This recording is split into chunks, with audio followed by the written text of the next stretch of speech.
Salut les polyglottes! Aujourd'hui, on va étudier la négation en italien. Alors, pour commencer, la négation, il y a non et pas, comme en français.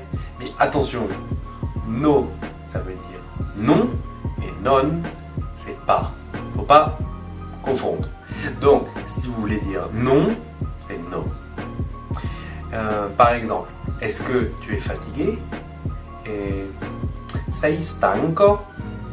No, non sono stanco. Je ne suis pas fatigué.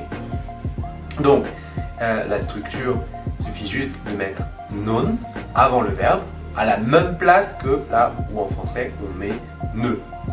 Mais la différence, c'est qu'en italien, il n'y a qu'un seul mot. Il n'y a pas n'existe pas, c'est seulement en français. Et en italien, vous mettez non avant le verbe. Ensuite, vous pouvez évidemment compléter votre négation avec un autre mot.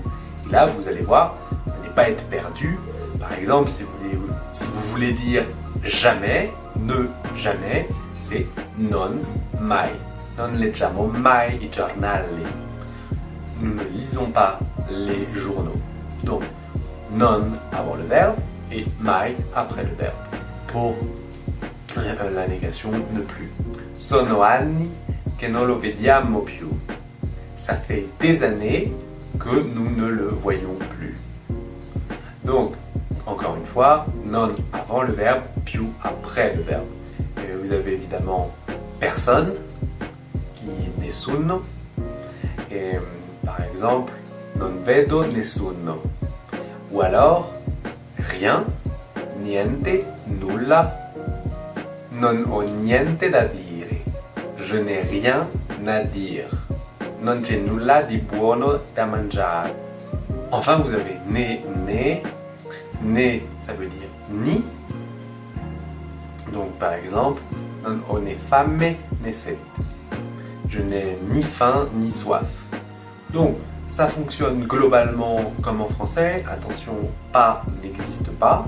Vous avez non qui se met avant le verbe au même endroit que ne. Et ensuite, si vous voulez, vous pouvez compléter avec jamais, mai, avec più, plus, ou personne, rien, etc. Très bien. Donc, dans une autre vidéo, je continuerai de vous montrer comment la négation fonctionne. Il y a quelques mots que vous pouvez utiliser pour dire même pas, pour dire absolument pas, et aussi aucun. Je vous souhaite une excellente journée et je vous dis à demain. Ciao!